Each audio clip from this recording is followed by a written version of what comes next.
And good morning, everyone, to this episode of the Con Hour. It's a wonderful Saturday. It's still a little bit rainy out here in Houston, but the sun's starting to try to break out, and hopefully, it won't bring all the heat that we're used to. Well, we're going to get the heat, that's guaranteed. But we have a special guest here today, DC Glenn, the Brain Supreme from Tag Team, and we're going to have a bunch of questions for him. Also, feel free to ask questions in our comments. If you haven't already, make sure if you're on the Facebook page, go to StreamYard, allow them to use your name so we can see who you are, or else it's just going to say Facebook user. And welcome our co-hosts, CJ and Amy. Hey. Hello. And DC, welcome to the show. Hey, before we get started, I got one thing to get off my chest real quick. Okay. All right, we can go now. Before we do start, I need to do a quick shout out to my friend Tina Johnson, who's a huge fan of DC Glenn. She sends her love from Arkansas. Big shout outs to Tina Johnson. Thank you, Tina, for the love. Awesome. Love it. I love and when now that we're here, let's get started with maybe a few questions. I'll let CJ and Amy start out here. CJ? I have like tons of questions. I have like a whole sheet up here above my head. There's a lot of things I want to talk about. When he told me you're coming on, my head just exploded. I'm like, yay! Why?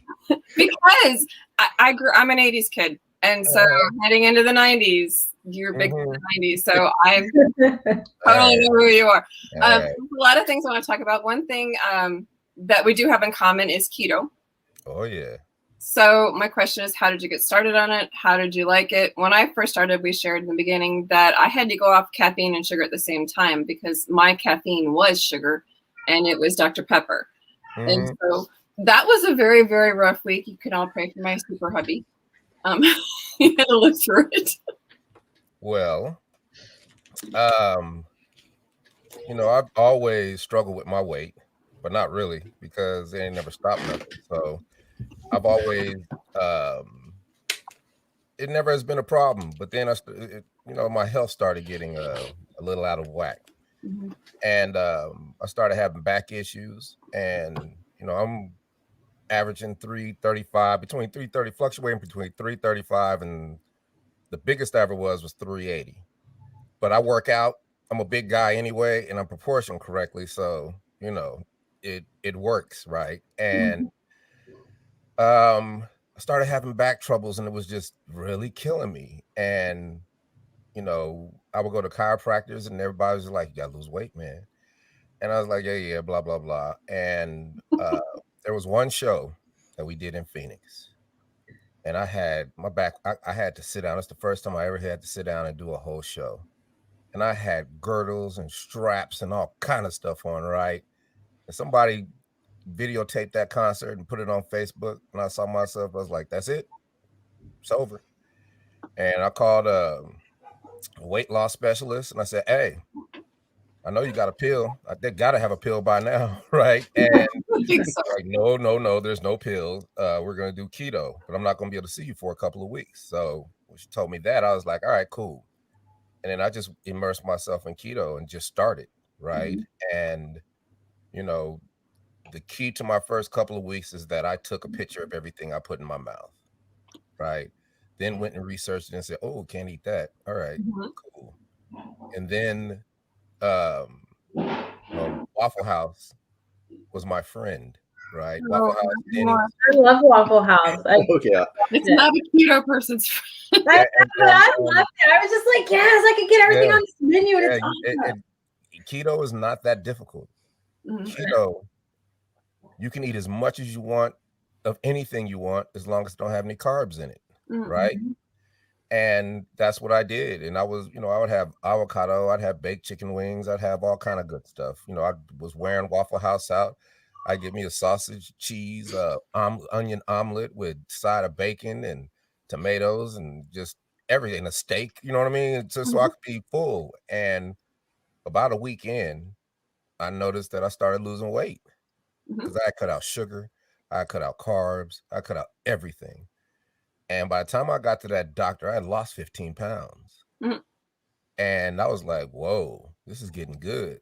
So when I got to her, she was trying to make me take all kind of minerals and vitamins, and her approach might have been effective, but it wasn't for me. She wanted me to eat these crackers and all kind. Basically was they buy the food and then they sell the food. They upsell the food to you. Yeah. And I understand that, but I'm not about to do that. I know how to cook, right? So Waffle House got old, and I think I had to get a colonoscopy. And by the time I got a colonoscopy, I went from 350 to 317. Wow. In like a month, right? Good job. And then once that happened, because what happens is that when we eat sugar and when we eat carbs turns into sugar when it's in your blood system.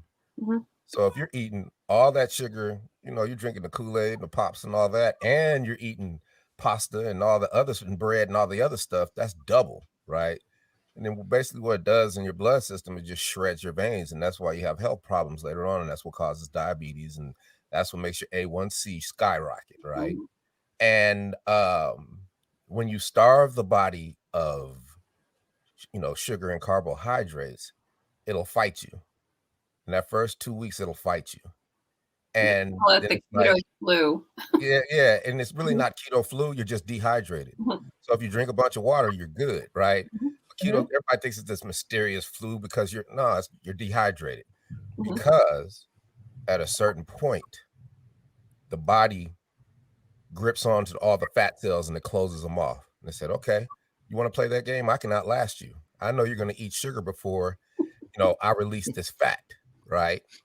And if you win, then the body has to release the fat cells, and all the liquid in the fat cells come out of your body. And then, if it might have taken you a minute to piss, it takes you 3 minutes, right? Because you have everything coming out of you, and your body switches metabolism, and now the fat becomes the energy, right? Yep.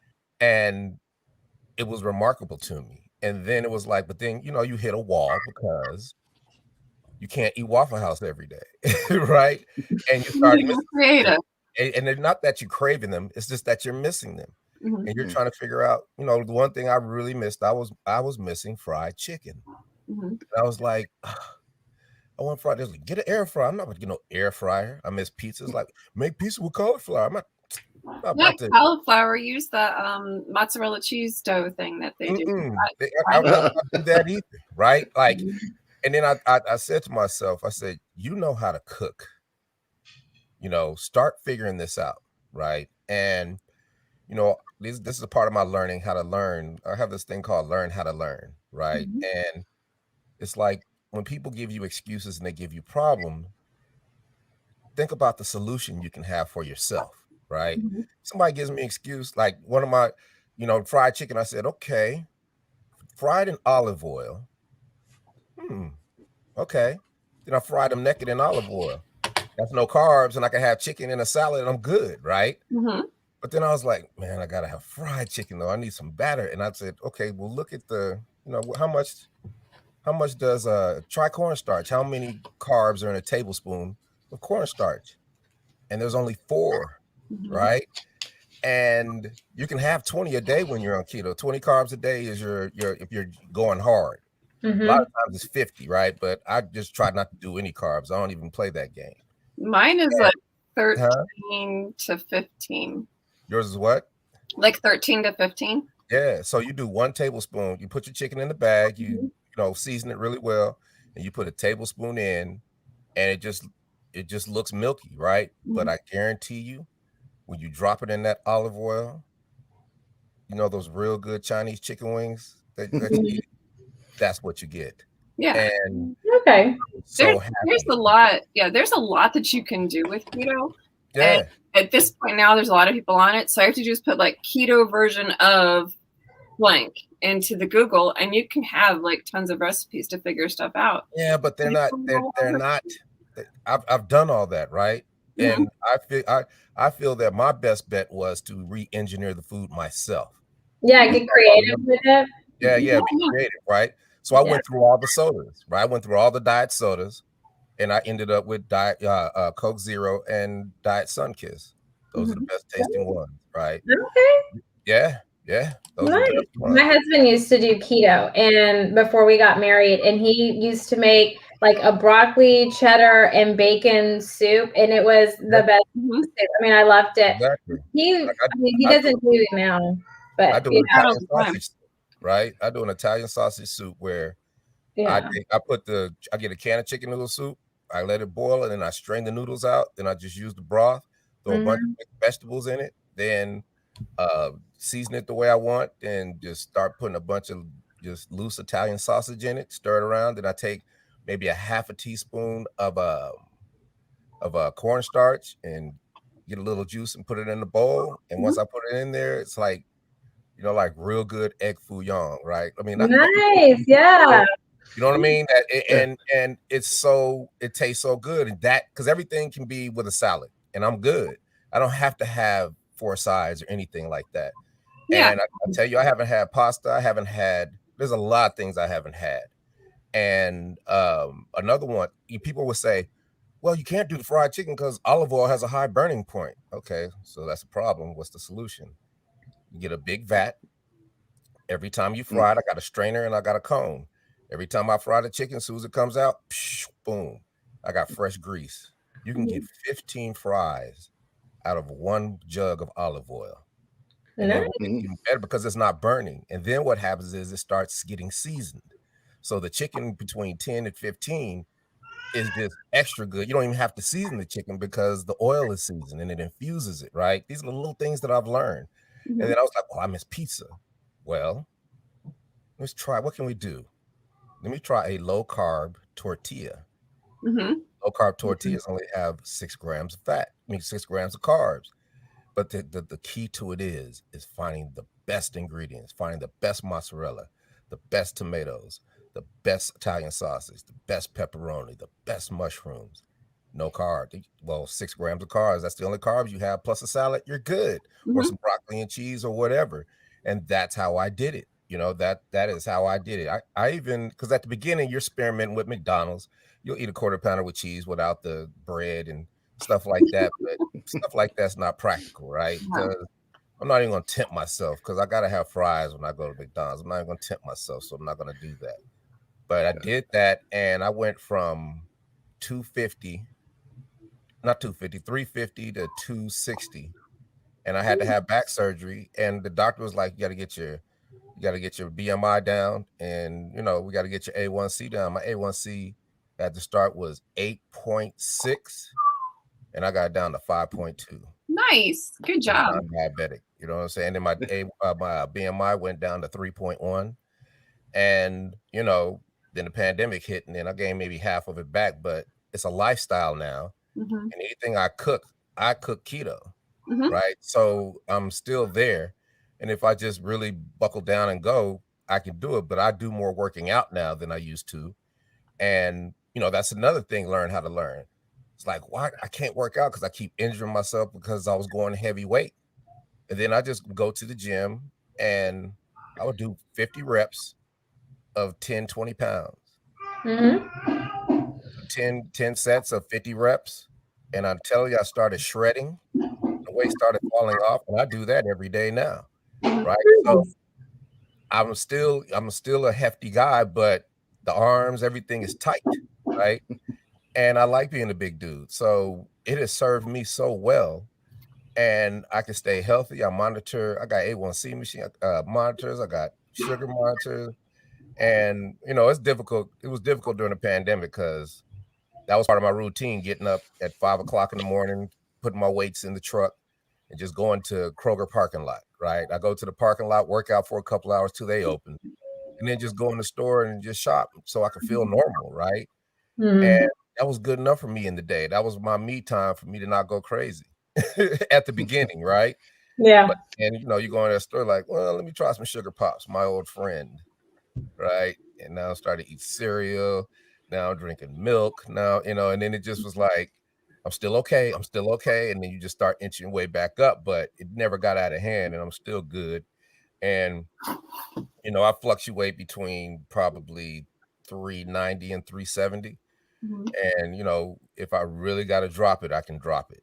And I know I can. So just having that power, you know, within you, and to be able to do that, that is, you know, that's what all of my life has been about, right?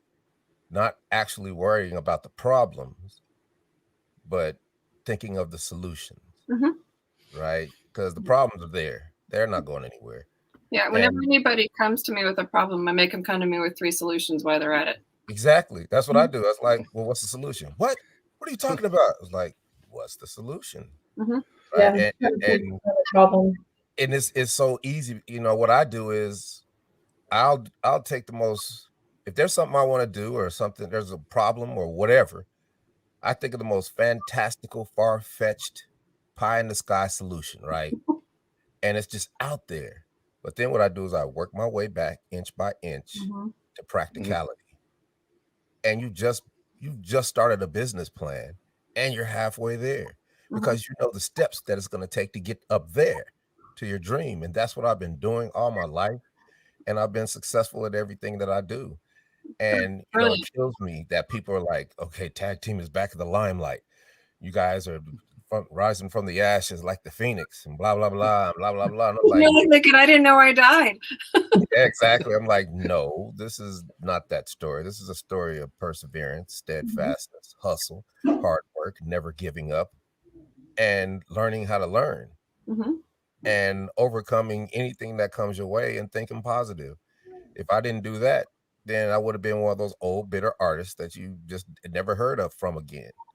Yeah, right? no, you have more than, you're obviously more than keto, but you're more than just the tag team too. You've done voiceover, you've done acting. Can you talk about those for a little bit?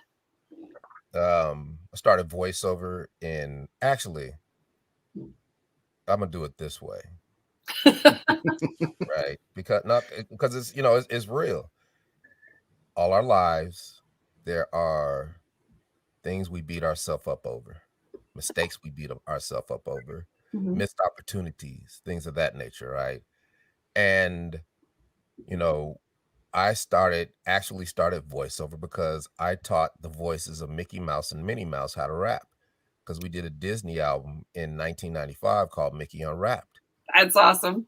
And I'm in the bowels of Disney teaching Mickey Mouse and Minnie Mouse how to rap.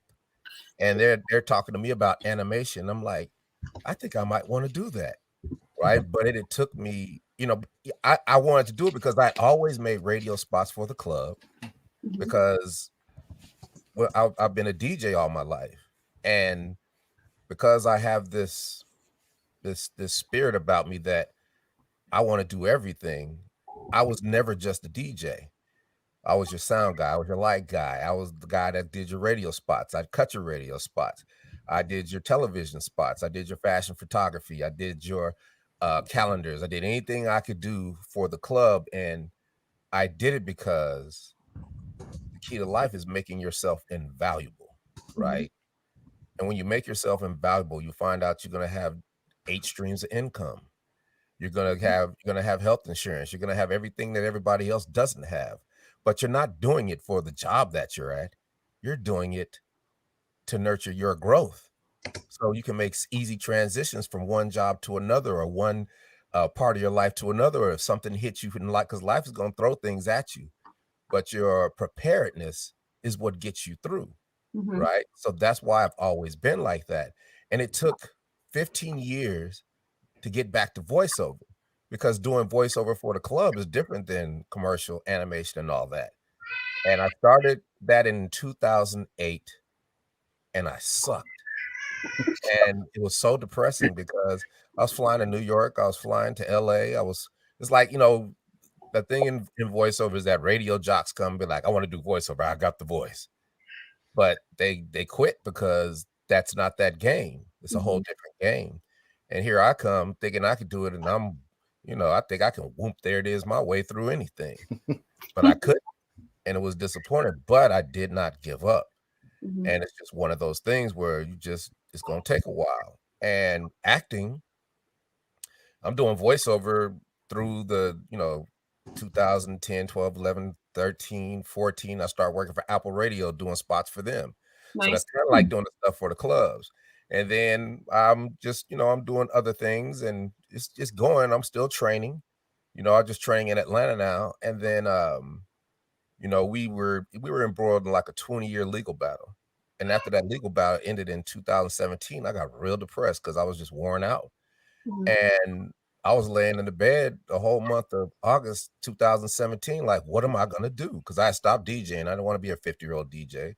So I retired in 2015, and it was terrifying because I had to jump into life, right? I've been DJing since I was a kid. That was always my go-to. But I had learned so many other things that the transition was smooth, and I was depressed. And all of a sudden I get a call, hey, DC, we really love your voice. We got a job for you, $10,000 to be our industrial for our company. Nice. I know what I'm going to do now, right? And soon after that, my agent, my coach was like, hey, you need to go to People Store Agency. They looking for African-American talent. They will sign you today. And they signed me that day. And now I've got representation for voiceover. Nice. And that wouldn't have happened if I had gave up, if I had just been lackadaisical about it. But I kept grinding and I kept at it. And, then all of a sudden I start booking, and then I'm up at the People Store and the owner comes in and we meet and she says, I love your face. Put him on camera. I'm like, nice. I'm like, what's that mean? She's like, you're an actor now. What I got to do? Got to take some headshots. Got to go to class. And I went to my first couple classes and I got hooked, and I was in class every day, sometimes 2-3 times a day. I went through every instructor in the city. I was going to LA. I was going to New York. When instructors would come from LA and New York to do intensives here, I would help record. I was the teacher's pet. I would record their intensives so they could have, footage. So if they wanted to do marketing, like I just developed really good relationships with people. And I bring it all the way to acting because in 1995, I'm sitting in the office of New Line Cinema, and they're like, "Yeah, DC, we're thinking about casting you for, for this movie. Right now, we've got Wesley Snipes and LL Cool J. They're kind of battling for the lead, but I think you'd be good for this." I'm like, "What movie is it?" Like Blade, right? And that was one of New Line Cinema's first movies, Blade. And I was just like, yeah, whatever, just call me, right? I just kind of blew it off. And I beat myself up for years because of that, right? I mean, being on the set of The Addams Family, sitting next to Christina Ricci, just talking and playing and having fun, right? Blank Man and all these other movies that we were a part of, and then commercials and all these opportunities. And I just beat myself up on them because I'm like, man, I could have been doing this and I could have been doing that. And then I sat down and I said, but you're an actor. Yeah. Artist. You're a multi-platinum rapper. You're an SEO specialist, right? You're a marketing genius. Now you're a PR public relations specialist. And that happened by accident. And I grinded on acting. I was booking too. I booked a couple, regional commercials, local commercials. And all of a sudden, I booked my first national commercial, which was Pizza Hut. And what was that? Pizza Hut was January 2020 for March Madness. And then pandemic. Right? Dun, dun, dun. And I lost it. And I wasn't mad because I booked. You know how hard it is to book a national commercial, right? And I was happy. And the pandemic hit, and I lost people, and it was sad. But the pandemic was the greatest thing that ever happened to me because it forced everybody to stop at the same time. Yeah. Everybody had to stop.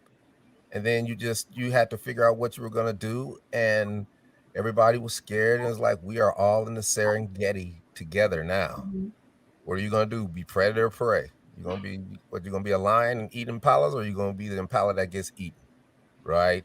And I'm like, what are you going to do? What are you going to do? What are you going to do? And I'm like, wait a minute. This is what I'm going to do.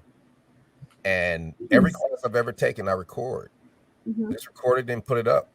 And I went back to the beginning of my first voiceover class, and I got all those classes together, organized them, and I had to listen to my 10-year-ago self, and it was gut wrenching.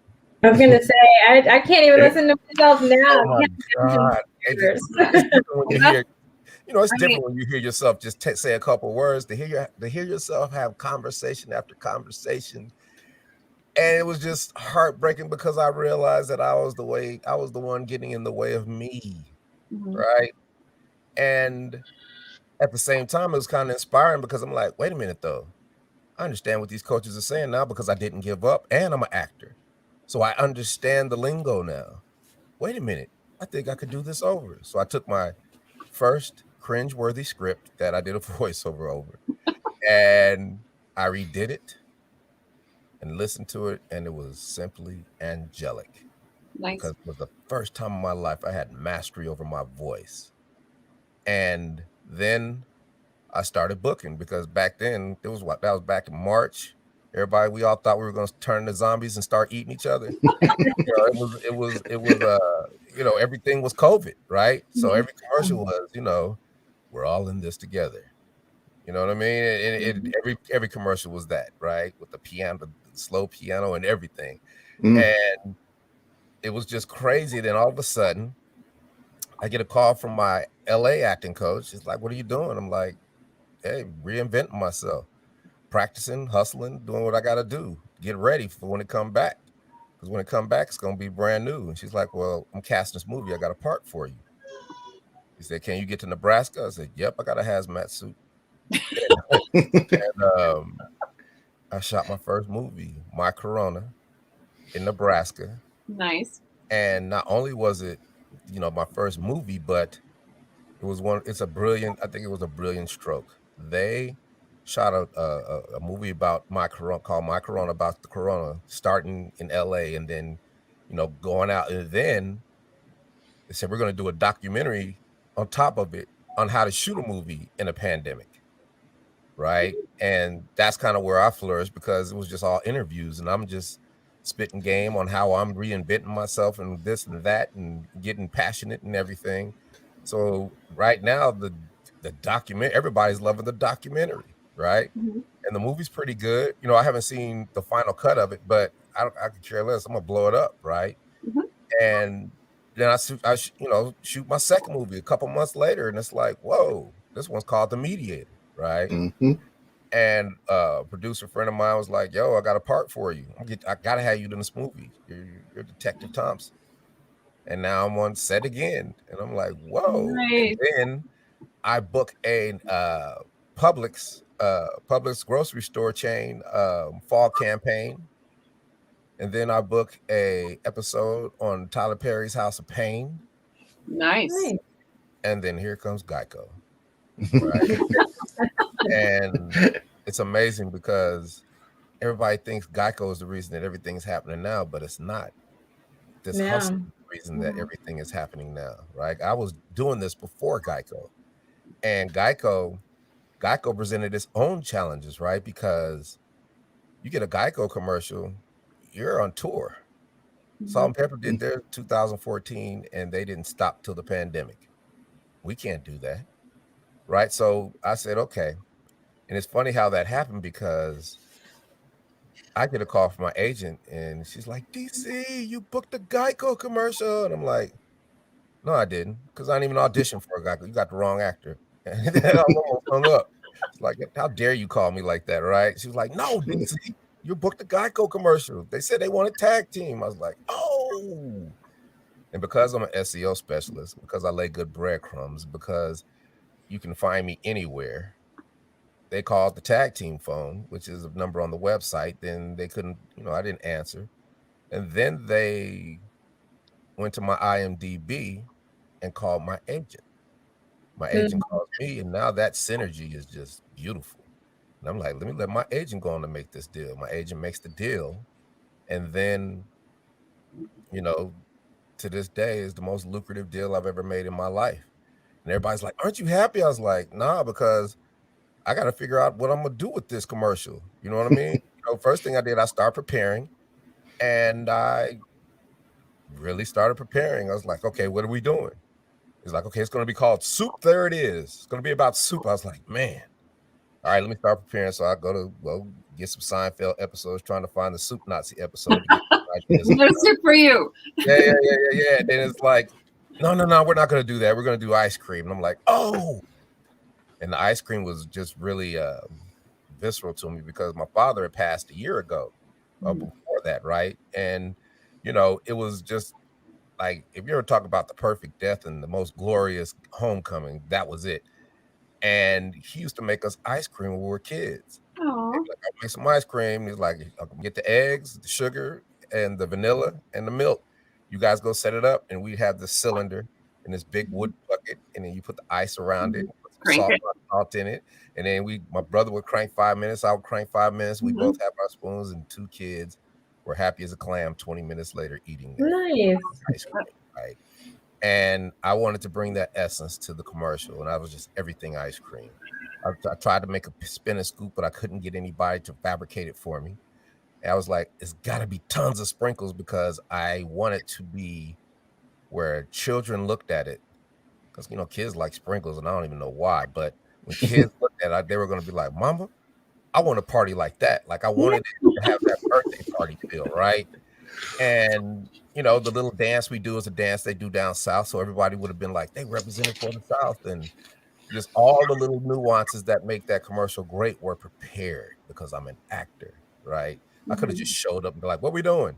I don't do that. It's preparation that gets you those gifts that you can't foresee, right? And we shot it that day. The night before we had a production meeting, and I was went to the director. I said, I got some ideas. And he's like, whatever you want to do, DC, the more the merrier. I was like, cool. It's like I tried to make a spin and scoop, but I couldn't make it. He's like, don't worry, it'll be done tomorrow. It's like, what? Yeah, it'll be done tomorrow. I wanted to do some sprinkles. We're gonna have more sprinkles than you can know what to do with tomorrow. Everything I wanted to do, they did in times 10. We had a ball that day. Nikki Carr and Amethyst and Anthony Gooseby, the other actors, they did a wonderful job. My partner Steve Rowe, we wanted it to be like a tag team concert. You know what I mean? Just energy. And it was energy all day. We laughed and had a good time. Then it was over. And now we're waiting. I'm like, man, what am I going to do with this? It's not enough just to have a GEICO commercial. I said, man, what am I going to? Well, let me think about it. Because I do know one thing. I'm going to take these lemons. I'm going to make me some lemonade. I'm going to have me a lemonade company. I'm going to franchise it. I'm going to sell it for $20 million. That's my mindset. Nice. I got to do something. And I'm like, we need to get a publicist. So I have a big meeting with my record company folk, not record company, but my acting agents.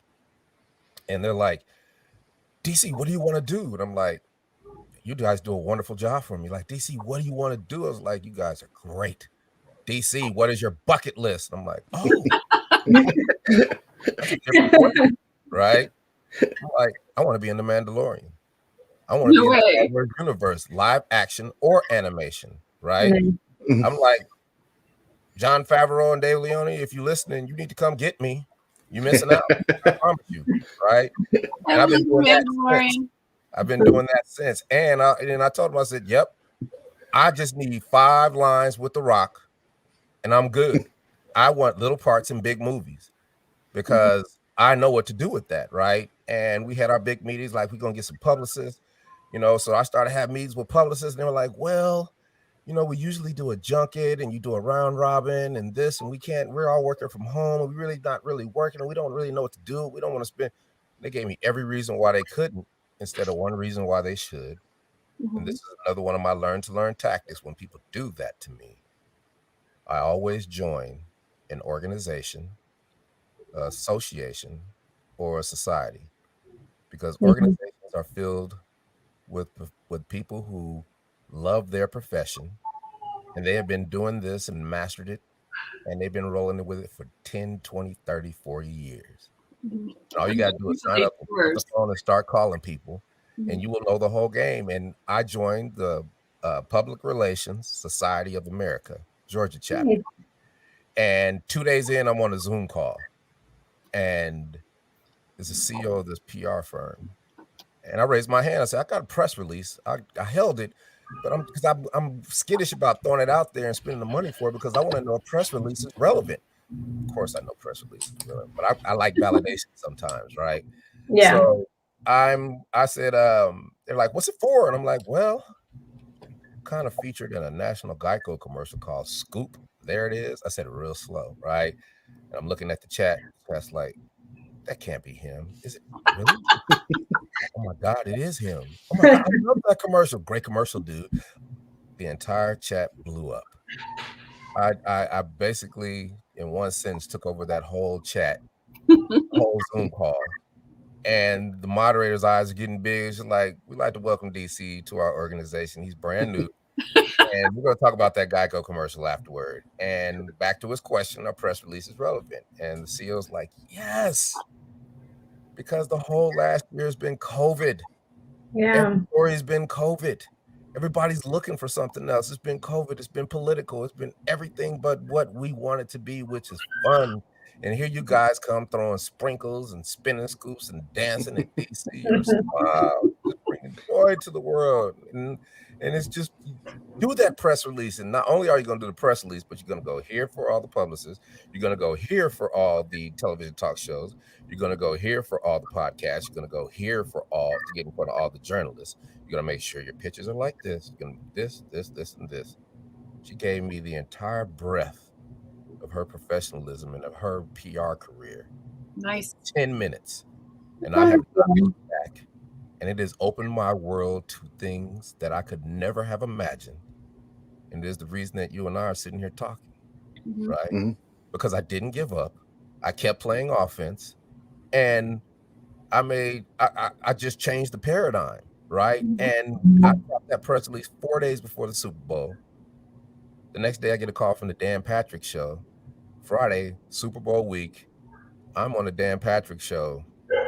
First thing in the morning, we're having a ball, national TV. 2 weeks later, boom, now I'm on ABC Daytime with Tamron Hall, the Tamron Hall Show. And then the way GEICO did it so beautiful, they bought time for the Super Bowl before the game and right after. And they didn't have to pay the money. And then everybody thought we were in a Super Bowl commercial. And it has been an incredible ride. But what's more fun for me is the fact that I basically have my own PR firm. And PR has been the way to get me where I want to go. Mm-hmm. Like the commercial's not even playing anymore, right? And but I'm still doing PR. I'm still doing 4 or 5 podcasts a day because for me, doing podcasts every day, I appreciate you guys having me on here because I get to work things out. I get to talk all these things. We get to exchange ideas. I meet new people. And I have to hold myself accountable because I can't talk all this bull if I'm not living it. Right? And it helps me with my discipline. It gives me different ways of thinking about things. It lets me see how people are reacting. It lets me know who's real, who's not. It lets me know how people got their own businesses set up. It lets me know how they got their whole spiel, right? And we're doing things that people don't even know about because nobody knows about them because they're in different lanes. Like we were the Grand Marshals about 3 weeks ago for the Talladega 500. It's called the GEICO 500 NASCAR. We were the Grand Marshals, right? And it was kind of hard because they wanted us to make a video, and I was like, just do a Zoom. And I was like, no, this is NASCAR. We got to make this big. And I went and did a real nice we did a real nice video. Gentlemen, start your engines. And it was huge. Twitter blew up, and it was just like, you guys need to do this every week. Nice. Like they could not believe it. And then just when they announced it that Thursday, some guy, one of these NASCAR reporters, was like, my wife is so going crazy because tag team is going to be the Grand Marshals this Sunday. And I gave him a shout out. I said, hey, man, I appreciate that comment. He was like, hit me back. He was like, hey, I got a show tonight. You want to be on the show? Call me. And I had like 4 podcasts at that. So if I can, I'll do it. I'm tired.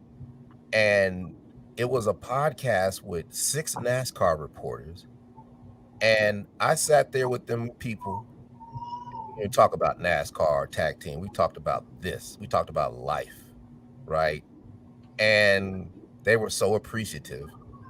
And the whole industry knew that we did it. And I said, I got to write a press release for this. And I worked on a press release and I dropped that press release. And when I give my stuff to the writers, you know, I had to stop them from this because they're like, you know, tag teams, road to redemption and all those narratives, right? And I was like, no, it's not this. You know, that's what the title was. And they kicked it back, right? They sent it back like, you can't have that title. You can't have NASCAR first. You got to lead with tag team. And then I said, okay. And this was how we're going to do it. It was the title was Grand Marshals Tag Team Continue to Inspire at the Nice. 500. Like it. Love it. So much better, right? Mhm. And I tell you, I learned from that press release that press releases are just a Trojan horse for me. Yeah. Mhm. Right? First line is what happened, and then the rest is like I'm doing this, and this, that, and that. And then every time I do it, 300 entities pick it up. Mhm. Like the first one for Super Bowl, 300 picked it up. I think 320 picked it up for NASCAR. That's 300. That's 600 do follow links back to my website because I know Yeah. SEO. Like I have multiple purposes for everything that I do, Mhm. right? And this is a whole there's no artist that would have thought about doing this way. And I deal with the Martin agency who does the GEICO commercials through GEICO. I deal with them one-on-one. I know everybody inside the company. I am friends with the CEO of one of the biggest marketing agencies in the world because that's what I do. Right. I'm not gonna sit back and be a prima donna artist. Be like, you do that for me, and you do that for me, and where's my tea? What? Yeah. No, Yeah. I am in the trenches. I'm And in the that's- trenches with the people who make me great because if it isn't for them, I don't get to do this. So Yeah. I'm there with them, letting them know that I'm here with you. Let's get to work. See, Right. and I really, I mean, I appreciate, you saying that because, you hear about COVID and everything. And so many people are like, oh, COVID was the worst time of my life and all this stuff. But you made COVID you made it, a pandemic and, it was bad, but you turned it into how it could benefit you and how you could kind of continue your hustle to, not get back out there, but stay out there. And then learning press releases. I mean, I do PR and people don't believe me that press releases are great. So, I mean, I don't have a whole lot to say because I disagree with what you say, but I like that you used the pandemic to your benefit. I think that a lot of people looked at it in a negative way and you spun it positive for you. And I think that's great. I had to. I mean, what else am I gonna do? Right? Yeah. And here's the thing. If people are sitting around waiting for it to get back the way it used to be, they're going to be sitting around waiting for it to come back the way it used to be because it is not coming back. No, It's a whole gonna new be world. different. It's a whole new frontier. Mhm. Everything is custom. Everything is custom. And I realize that I am not going to leave this earth regretting that there's something that I wish I had done. Right? Yeah. That's See, and part I of love that. Yeah, because you're really you're giving yourself the life that you want to have and creating all these opportunities and the hustle and everything. And when, like you said, all these problems are thrown at you, you work it backwards to find the solutions and the problem or the solutions to the problem to get to where you want to be. And I mean, I think not enough people talk like that or think in that mindset. And they're like, oh, this has happened. It's not meant to be. And it's like, no, it could be meant to be. You just need to overcome these obstacles, right? You And know so why? You know I why? love You know why though? This is why. You go Because out people second. think it's a quid pro quo. They think if I do this, this has to happen. How many people, I'm taking this real estate class and I'm about to be rich, right? Yeah. And then you talk to them 6 months later, it kind of wasn't for me. Oh, I had some things I had to do. And I'm like, it don't work like that, and I have this analogy. I say, you do not plant a seed in the dirt. Then sit down, cross your legs and say, okay, I need you to grow seed. Seed, please grow. Come on, seed, grow. Wait a minute. What's wrong with this seed? They don't gave me a fake seed. This seed don't work. I quit. Now that's not, that's funny, but we know people who think like that and who are like that. And what I don't even think about the seed. I keep it moving. I play offense. Right? I keep making moves. I keep throwing things in the universe. I keep grinding. I keep hustling. I don't give up. I figure things out. And what I realize is that I've laid so many seeds, whether involuntary or involuntary, and they're all come back to hit me in the head. And I've laid so many seeds that I stand before you good people in a forest of opportunity that I could have never imagined. And everything is, I mean, branches are hitting me in the head, plums are falling on my head. I mean, this just, I have so many opportunities, and so everybody sees me hustle, and people are seeing me, and then the traditionalists will see me, and they'll say, DC, you can't do all of those things. You can't do everything, DC. Why not? Why can't you? Why not? Hey, but I indulged them. I said, you know what? You're right. You are absolutely right. I can't do everything, but you best believe I'm going to be prepared for everything. Yeah. That's my approach, right? And I'm hustling because I'm preparing for something. If something comes my way and I don't take advantage of the opportunity, that's my fault. Yeah. Right. What they don't realize is that the same thing they just said to me, I just said right back to them, and then they agreed with it. Mm-hmm. You flipped it on that. Everything is doing everything. Right? Because I said preparing instead of I can't do everything. Doing everything is preparing for everything. It's the same thing. Yeah. But you couldn't bring your mind to see what I saw. Right? And there are ways to get to this way of thinking. Like, I love to be wrong. I love to be wrong, right? Yeah. Because it hurts. It hurts so bad. To be wrong. I don't know if I love being wrong, but it hurts so bad because one, it kills your ego and it kills your pride.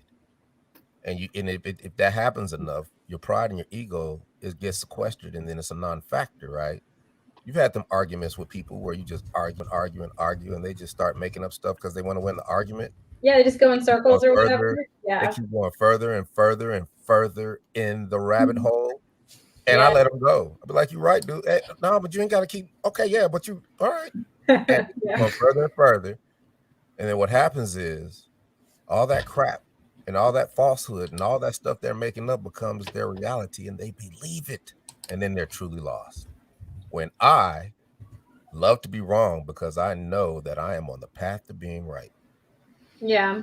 See, people just don't view it that way. And I think that's such an amazing view on just anything, just life in general. I think it truly is an amazing and refreshing to know, because, when you have, things that are going on in society and just the pandemic and everything, it's, it's just so negative, and it's kind of fed the negativity. And I think having a refreshing outlook like that, I think is inspiring to other people to kind of pull them out of the negative, right? Because we all go through those issues. So I think it's great. This is what I've done over my lifetime. And this has happened maybe the last 5 or 6 years of my life. I have acquired the ability to take any negative emotion, hate, envy, anger, fear, suffering, depression, loathing. I'm sounding like Yoda.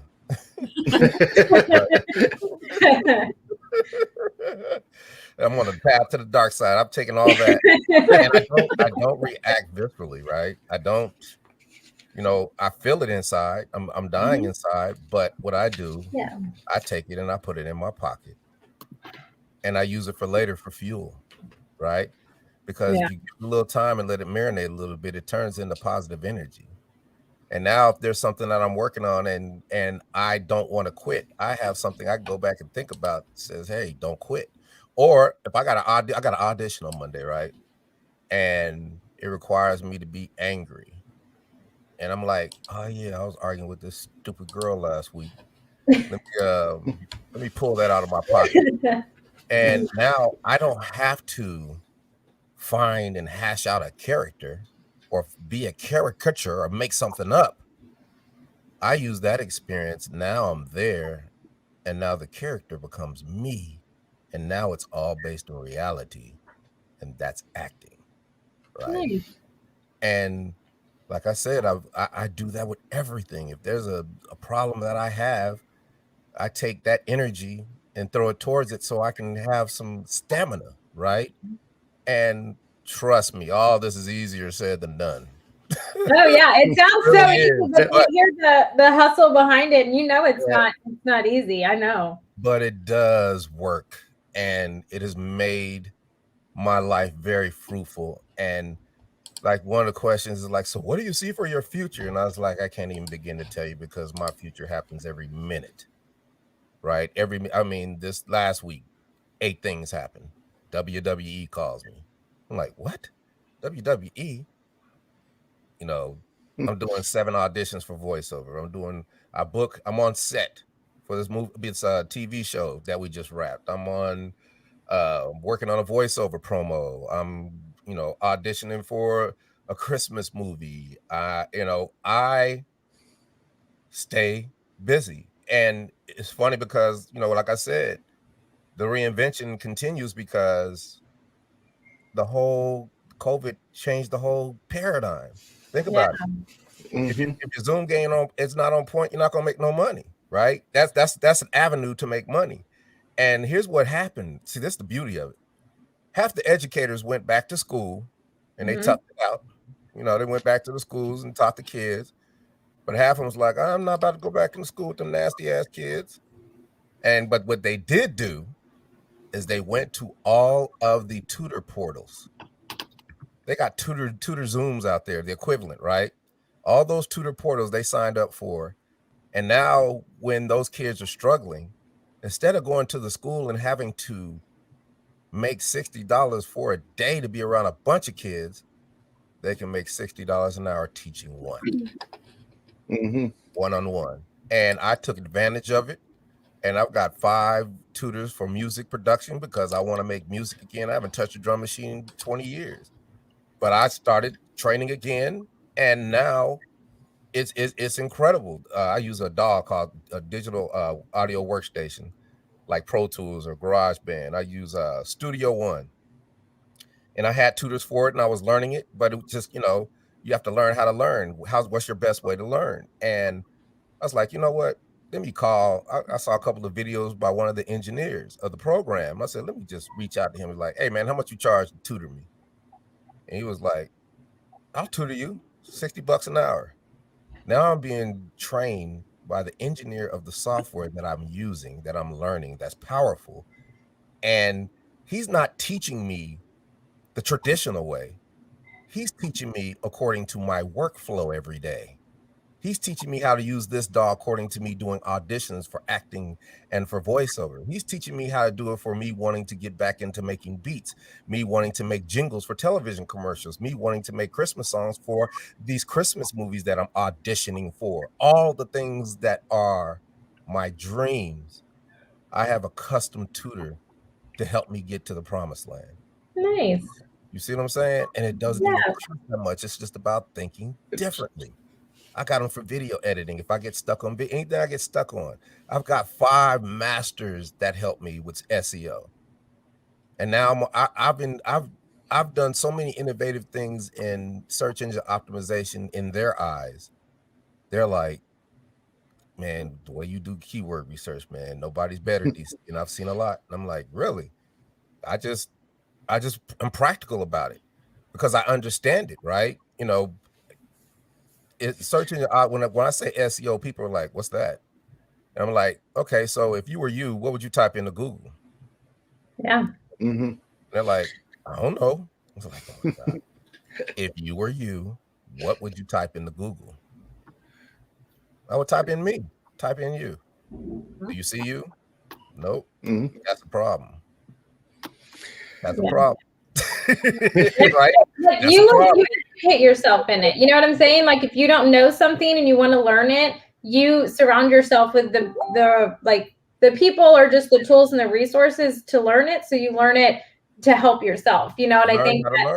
It's most people don't understand that. I think the whole mindset, I think I can relate to it because we're similar in that sense. But I mean, people don't think that way anymore. So this whole conversation has been very refreshing for me. I know I've been quiet this whole time, but it's refreshing to know that people still think this way and they still go out and they're not afraid to tell you that, they do all this hard work. And, I want to learn that because it's going to benefit me and whatever opportunity comes. And so thank you, because it's so refreshing to have someone say that. Thank you. Yeah, I wholeheartedly. Y'all let me come on here and run my mouth. Like example of learn how to learn, right? I wholeheartedly agree. Yeah, if I get a we get emails every day, right? Yeah. But when you get a real long email, you're like, I ain't reading all that. Mm-hmm. Because you know that 9 times out of 10, it ain't really worth nothing, right? But sometimes you need to do it. But now you're playing double dutch. Should I read it? Should I not read it? Should I read it? Should I not read it? But what I do is anything over 3 or 4 sentences, or if it's a little difficult, I throw it in the AI, and the AI reads it to me. And now I can keep checking emails. And then all of a sudden, wait a minute. Okay. And now I'm reading along with the AI while the AI is reading back to me. Now I'm retaining more information because we all doing it together. Learn how to learn, right? I do that with everything. I can take this podcast. See, I'll be trying to teach people how to do YouTube. I'll be like, take your podcast, transcribe it. There's a piece of software called Otter AI, transcribe it, and then put it in the description. And you'll get more SEO juice because when Google spiders crawl through all those videos, they'll know where to put it. Yep. It's like most people's websites, most people's YouTubes are like a sock that is that's in the wrong laundry. They don't know where to put it. Exactly. They don't know. Google doesn't know where to put your sock. Right. But if your sock is with your other sock with all the black socks, then with all the black clothes, then Google knows exactly where to put it. You got to think backwards. Different, right? I wholeheartedly agree with Amy and the fact that I know you can't see me. I'm having internet issues. Trust me, it's frustrating. But I love the fact that you didn't sit back and just let everything come to you. You took off after it and you learned what you didn't already know. I did the same thing when it came to 2020. People are like, well, you're just an author. Well, not really. I'm an author, blogger, podcaster, and a publisher. And most of that came within the end of 2019 in December through, the end of 2020, which is, what I jokingly call the year of Jumanji levels. Each month, different one. Exactly. But, I kept pushing and pushing and pushing. And what I didn't know, I had to learn. I learned the hard way, but I'm one of those people that are kind of hard-headed in that area where I just jump in both feet and hope for the best. So, I learned from this. Playing offense. Think about it. Yep. If LeBron James shoots 20 shots and misses all 20, is he going to quit? Nope. No. He's going to shoot 60. If he misses all 60, is he going to quit? Nope. Then he's going to make one shot. He's going to make 2. And then he's not going to miss for 3 years and win 3 championships. And now what? Right? Like, there is, it's funny because I do these podcasts and people are like, DC, how do you deal with fear? How do you deal with the fear of doing all these new things and everything? How do you deal with the fear, DC? I was like, you be scared and keep it moving. You could do both. Yeah. You can be scared. You just dive in. Just dive in. Right? It's like, how do you not give up on voiceover? Voiceover so hard. I was like, well, don't give up. It's like, do you want it or do you not want it? Yes. And the answers are so simple, but what they don't realize is there's no way around it. There's no way under it. There's no way over it. The only way to it is through it. And I love when things are hard because I know nobody else is going to be trying to do it because it is hard. And I know that I got what it takes to get through it. I know I'm going to learn how to learn and I'm going to figure it out. You know what I mean? And I'm telling you, joining organizations are the best way. Like during the lawsuit, I wanted to start going to do shows again. I wanted to start going on tour, and every booking agent was like, well, you only got one song. What have you done for me lately? Can't put you on the roster because I don't know, blah, blah, blah. I'm like, dude, really? And I went and joined the International Entertainment Buyers Association. And these are the buyers. And there's a hierarchy when it comes to concerts. You have your buyers, you have your big time promoters. Well, you have your venues, which are your stadiums and your arenas and your amphitheaters. Then you have your big time promoters, which is Live Nation and Ticketmaster. Then you got your mom and pops, the people that were telling me because I got one song, I can't do anything. Then you got your managers. Then you got me. I go to their convention, 5,000 strong. These are all buyers. Me and Chubby Checker, the only black dudes in there. And I've got a big old whoop, there it is, t-shirt on.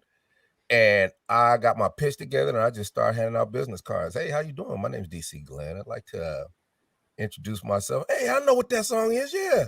What are you guys doing these days? Well, you have a clean 90s nostalgic rap show. Mhm. If I started with rap show, they were like, no, because insurance and all, they would have gave me every excuse. But I made my pitch right to where I said clean, their ears perked up.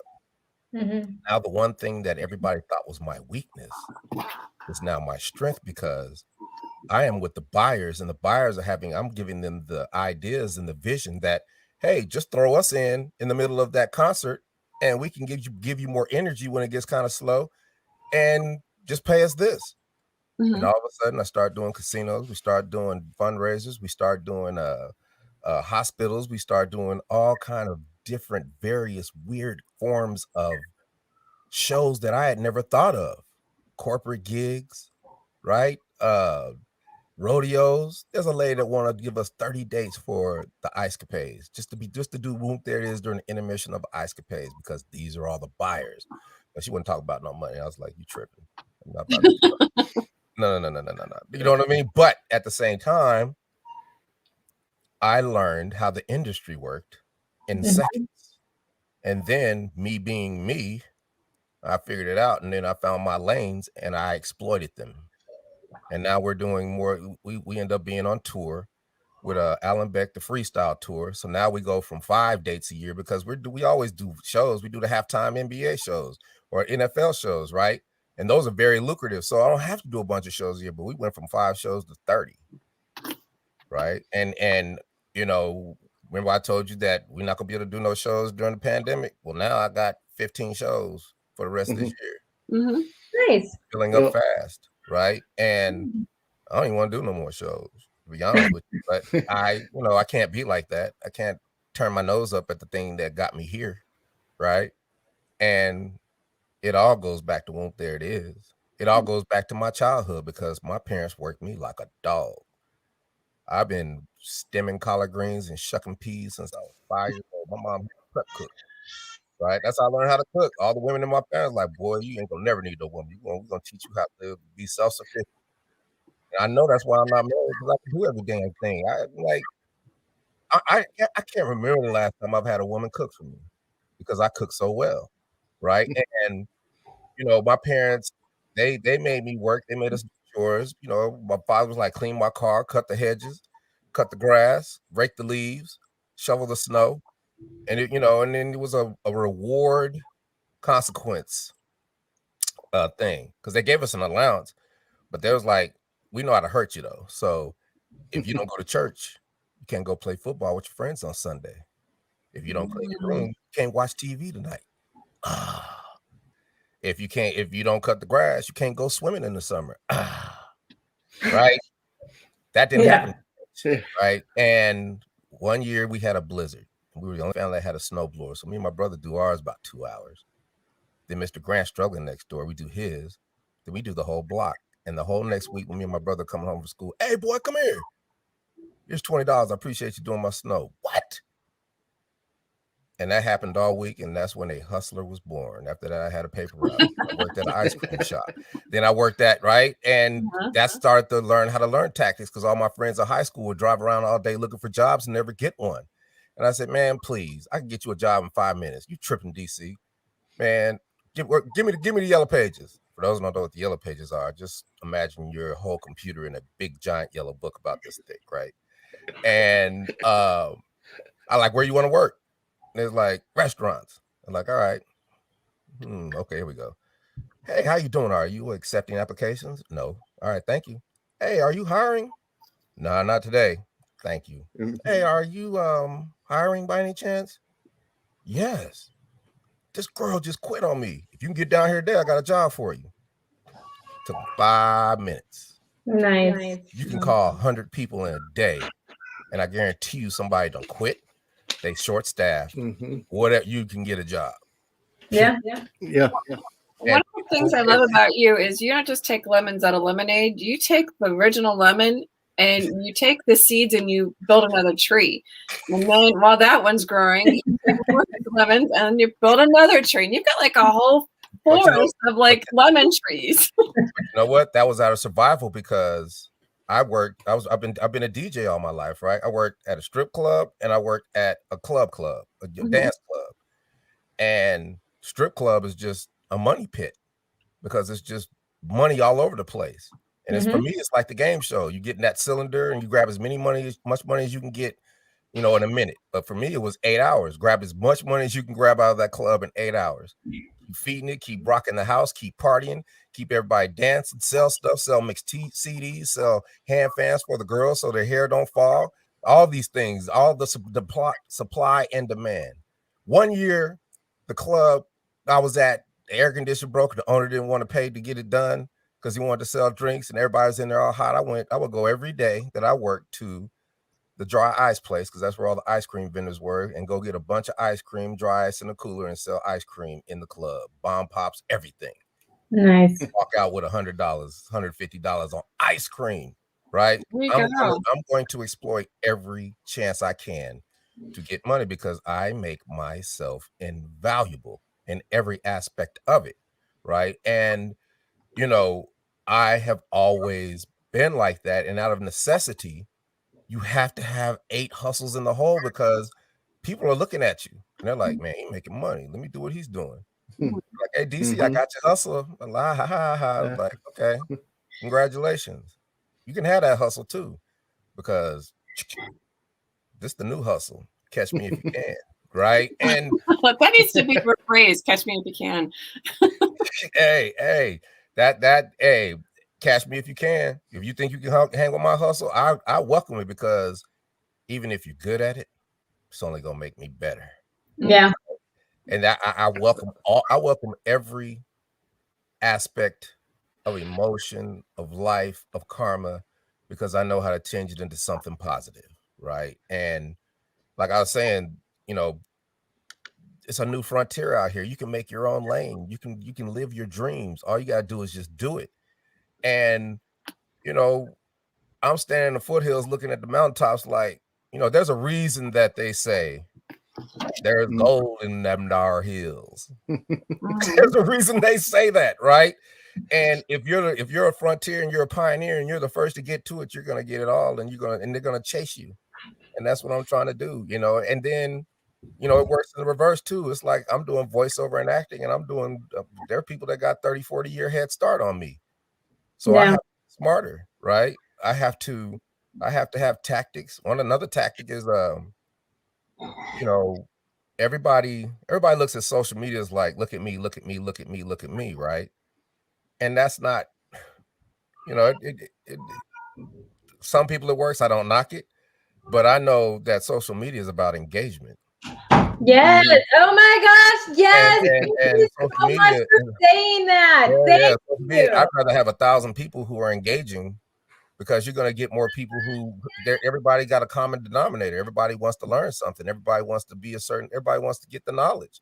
Yeah. And that's engagement, or everybody's interested in something, or everybody likes something, right? But I don't need no fake.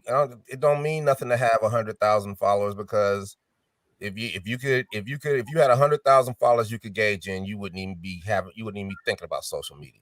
Oh man, I just fell in love with you. Thank you so much for saying that. I do social media marketing, and I tell people this all the time, and no one believes me. They think it's like the likes and their numbers, and I'm like, no, it's not a numbers game. Oh my gosh, I love you. Thank you so much. And here's one even better, right? So everybody thinks that social media is about that when it's really about the engagement. And what they don't understand, and this is what I learned on this last press release. Press releases are not only for the press and for the backlinks and stuff like that you set up, but they supercharge social media in a way that I have never seen. Because if you got an event coming up, you drop it in a press release, and depending on what company you buy it from, they got ways to supercharge social media. So when that link goes out there, all social media is pulling it, and it's bringing you everybody. It actually does the work for you. Yeah. And I had this podcast on State of VO, and I put that in there, and I said, hey, Rudy, tell me if this is going to be right. It was on that Monday, And I guarantee you, when that press release dropped, by the time I did it on a Thursday, I had dang near 400 LinkedIn followers. Now Nice. you talk about engagement. Yeah. You get that many followers on LinkedIn, that's real, right? Because people are serious in LinkedIn. Oh, You know, yeah. some people try to work it like Instagram and stuff like that, but it just never works because we're there, you know, in LinkedIn, we all grown, right? We know what it is. So, you know, and then Twitter is effective. Everyone is effective in their own way, right? And people just don't get that, you know, if you can engage and have good conversations with people, it serves you so much more because now you're closer to where you want to be. You know, it's one of the things where you just get closer and closer and closer and you keep trying to just be better. And, you know, it just works. And I'm real strategic, but I don't even post that much, but I'm strategic about when I post because I curate my posts in a way that coincides for when something big happened that I can coordinate it with the press release. Yeah. Then I get everything in bunches, right? Like if I'm able to be blessed enough to do, you know, the Comic-Con with you, right? You know, that's gonna be a press release. Oh yeah. Press release, and we're gonna blow this thing out the sky. Yeah. Because they're gonna pick it up, and everybody who's doing Comic-Con is gonna have press releases, and they're gonna see our press release, and then they're gonna know. And then now we're in the big leagues with everybody else because, you know, we kept playing offense, learned how to learn, figured it out, and didn't give a damn. You know, See, I mean, you're speaking to my heart. I just absolutely, I'm just like, oh my gosh, I just fell in love with you. Like that's, I live the whole like social media marketing world. And so for someone like you to say that, it's just amazing. Thank you. It's just real, right? Yeah. It's so real. And you learn these things and then you apply them and then they connect with SEO and they all intertwine with each other and then only you know it. Yeah, it's like a big spider web that you're building. Everything is like together and you're the spider building it. Oh my gosh. Yes. Well, they used to be like, DC, you the master, you know, you're a jack of all trades, master of none. I was like, yeah, but if you live long enough, hustle hard enough, and learn how to learn, you can become masterful at some of those trades. Yes, absolutely. Like I know I know we're going a little bit over our time, but I do have one question challenge, or maybe even a new hustle for you. You have the voice for it. Have you thought about doing audiobooks? Oh yeah. I mean, audiobook, you know, nope, because I'm doing commercial. I know you have. I'm doing animation. I'm doing video game, and that is enough. But then I'm doing ADR, right? Now, if an audiobook comes my way, I'll do it, but an audiobook is brutal, right? Audiobook requires a lot, and there's got to be a lot of money if I do an audiobook because I don't enjoy it, right? I do things that I enjoy. So if I'm working on stuff now, you know, This Week at 8 on NBC. That's me, right? Nice. I could do that all day, right? I could do Disney. I'm working on stuff right now. I do so many different types of voiceover every day that I know that it's just a matter of time, right? It's just a matter of time, and I just keep preparing, keep getting better, keep working hard. And, you know, for me, this is all a blessing because all I want to do is just talk to people and just tell them the things that I wish somebody had told me when I was a young man, right? And that's the beauty of all of this, man. That's what makes all of this so much fun, right? It's so fun. I have a ball doing this. Like I'm about to go get on a plane and just go to Denver, right? And I'm just talking, and I gotta go pack, but I'm just talking because I love doing this. Right? I don't care. I love it. I love it. And you know, like I'm about to go to Vancouver to take a class on ADR because that person there is the specialist. So that's where I gotta go. And if I just do one class with them, I'll get it because I'm gonna have it, and I'll be able to decipher it and add stuff to it and make it my own. And then I'll have some type of mastery over it and be prepared when they come to me for it. And it's just funny because people tell me that I can't do things. I'm like, thank you. I love it when somebody tells me I can't do something, because to me, man, it's a challenge. And the Irish Texan in me kicks in, and I'm just like, yeah, right, watch me. Yeah. And you know, if it becomes, see, they might not have told you that personally, but you use it as fuel and you make it personal. It's like, oh no, he played me. Oh, I have to show him. And he's not, now you're not viscerally doing that. You're not like, I'm gonna show him. You're just like, oh, okay. You've just given me what I need. Challenge. When I wouldn't have probably done it before, but now you've really you've given me what I needed to move forward and do something different and make it flourish like I've done with everything else. And people ask me, are you guys gonna make another record? I'm like, why would I? I got a forever hit record. Yeah. But I'm not, but I still love making music. And why can't I, I could still make music for jingles, right? I could do jingles for ads. We know around, there are times of the year where you hear songs that, like in the playoffs, you hear songs all the time. You're like, that's a cool little beat. That's a nice little song. Don't even know what it is, right? Or I can make Christmas songs for all the Christmas movies that I'm auditioning for. Or I can make theme songs for all the TV shows that I'm auditioning for, right? And I'm making movie and I'm making all these moves, and people's, all I need is one mediocre Christmas song to blow up, and that's the pension plan. And then when people hear it, they're gonna be like, I love that Christmas song. Who is that? Like, that's DC from Tag Team. Man, he's still making money, right? But if I just come out and say, hey, I'm about to put another record out, everybody, listen to my new record, they're like, man, DC need to sit his old ass down. I mean, I love you see the difference, right? Yeah. I love how multifaceted you are, though. I mean, you are just like so many different levels. It's like peeling different layers of an onion to find out who exactly is DC in there. And I love the drive behind it. All I know is that, like I said, people ask me, what's in your future, DC? I was like, who knows? I can't even say nothing. What do you want to do? I want it all, right? Like whatever comes my way, because I can't dictate it, right? I'm beyond that. I've never been that person. I'm never that person. Well, I'm going to be a dentist. I'm going to do this and do that. Even if I was a dentist, I'd be a dentist, orthodontist. I'd be selling, teeth. I'd be selling gold teeth. I'd be selling dentures. I'd be selling whitening stuff. I'd be doing so many different things that I'd have 8 forms of income in one thing. That's what I did at the club. I'm your marketing. You're going to pay me for that. You're going to pay me for the lights. You're going to pay me for this. You're going to pay me for that. If you want to put a business plan together, you're going to pay me for that. If you want to learn how to invest, you're going to pay me for that. I became a licensed commodities broker, right? I learned how you put together a hedge fund.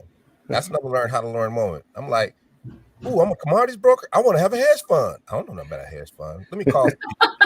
Hey, how you doing? My name is DC from Tag Team. This is rare. This is the only time I do it when I want to get in meetings. I said, I'm DC from Tag Team. I was just, wanted to know how, can I get a meeting with you guys? Because, I got Dominique Wilkins and Deion Sanders and all these stars down in Atlanta. And I, think I can control some money. And I want to start a hedge fund. I need a manager. Can we get a meeting? Yes, we can. So now I got meetings in New York, LA, Las Vegas, and San Francisco. I fly to Las Vegas.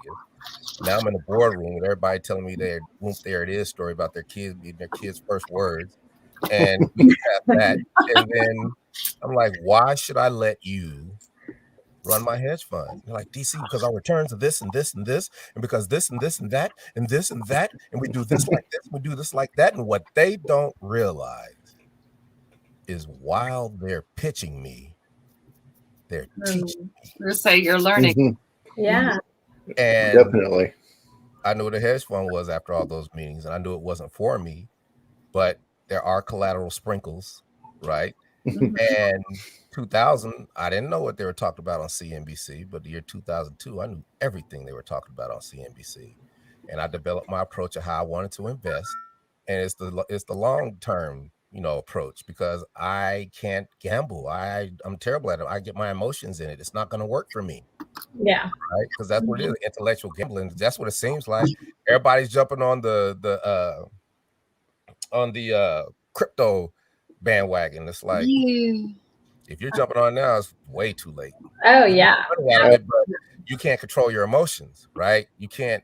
If you had to just threw 1,000 at it and left it alone back in 2010, then you are rich beyond all get out, right? So you gotta be. It's almost like the instant gratification. You got to plant them seeds and leave them alone.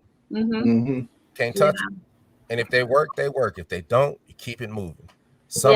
Most of them are going to work, but you got to be patient. So, I want to thank you guys for having me on, because like I said, I learn more from just talking to people. Thank you so much for coming on. We definitely enjoyed having you with us. Yeah. And, it's just, I love doing this. I love talking to people, and just, I've been blessed, and it's proven. Yeah. I'm blessed with the ability to touch the world. I've done it twice in a big way, and I'm about to do it a whole bunch more times. And it's some stuff really when it comes to that. And I choose to just try to help people think a different way and just achieve their goals, because you only get one life, and we got choices, right? That's what everybody doesn't understand. We got choices, and those choices are going to dictate what happens to you. But you got to think about them smart. You can make mistakes, but you got to go back and correct them, right? It's like taking a test. If you get a 60, well, I'm gonna let you take the test again. Okay, cool. You're gonna get better at it every time. That's all it is. You're being able to take the same test over and over and over, and then you figure it out, and then you don't have to worry about it no more.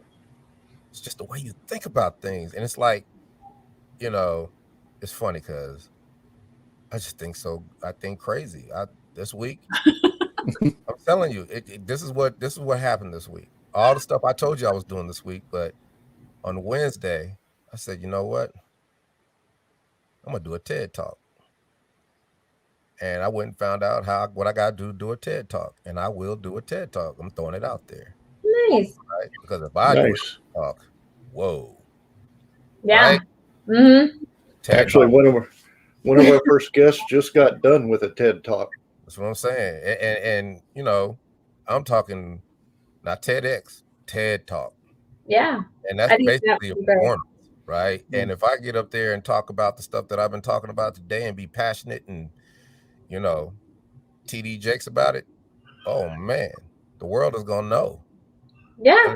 And then there ain't no telling what can happen from that. You're standing on a stage where Steve Jobs, people like that were at, right? And how does that happen with me? Right? But I don't question it. I just get the idea, think about the most far-fetched, fantastical solution. Brother, man, you ain't gonna be on no TED Talk. Thank you.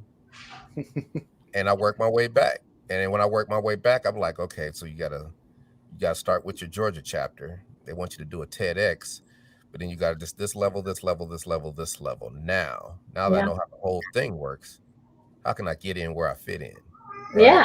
How can I come through the back door? Right? Absolutely. Yeah, that's how you got to work it. And if you know every level of it, then you know that you're gonna know. So that's what my plan is next week. I've got fans. We're gonna probably end up getting a star on the Hollywood Walk of Fame for one damn song. Nice. That's because I figured out how to do it. And I said the only way, because I could pay for it if I want to. Yeah. But the only way it works is if the fans do it. So if the fans want to pay for it and the fans want to campaign for it, then it's real, right? All I got to do is put it out there. And with the GEICO commercial, because the GEICO commercial, quiet as kept, I think it's coming back. And if it comes back, because people were mad when they took it off, right? Yeah. And you could just see it because it just brought so much joy to people. But they did it right, because then people would have got sick of it, right? Yeah. And you probably do one more round and you bring it back every couple of years, and then it's going to be one of them classics, right? I started campaigning for all the awards for commercials, right? Because I don't want to win the commercial. I just want to be nominated so I can get the press release juice. The Cleos. Yep. I love it. Cleo's the main one. Yep. Cleo did the first article about the Scoop. There it is, commercial. Wow. And that gave me the idea to, wait a minute, I can do interviews. And that's when all the PR stuff kicked in. And then it was like, I went back, because I do Wikipedia pages. I had to redo all the Wikipedia pages. The only way you can do Wikipedia is if you have references, articles, everything, instances throughout the internet to validate what you're saying about yourself. And I've got millions, right? And I went back and I've got all the links for all of them. And then I start reaching out to all the journalists who did articles about us before, getting more links and different and new articles. Like the hustle is just, it don't stop. I get ideas, I get it in my head, and then I go do it. And it just works. It works. Something is going to come of it. And if it don't, it'll be morphed into something else. And we're going to get the fruit off of that. So I know all of us here are super excited about what you're doing, you've accomplished, where you're going in the future. And we are all just super grateful that you came on to talk with us today. So thank you so much for coming on. It's been such a refreshing conversation and mindset and just everything. So from the bottom, I know of my heart, and I'm sure everybody else's, thank you so much for talking with us. And thank you guys. Thank you. Let me go catch this plane. Give me a call. Everybody else, we'll talk to you later. Have a safe flight. Oh yeah. You got my information, and let me get with my people about, to see what's happening on that weekend. If I could do it, I'll do it. All right. Sounds good. All righty. All right. And we'll catch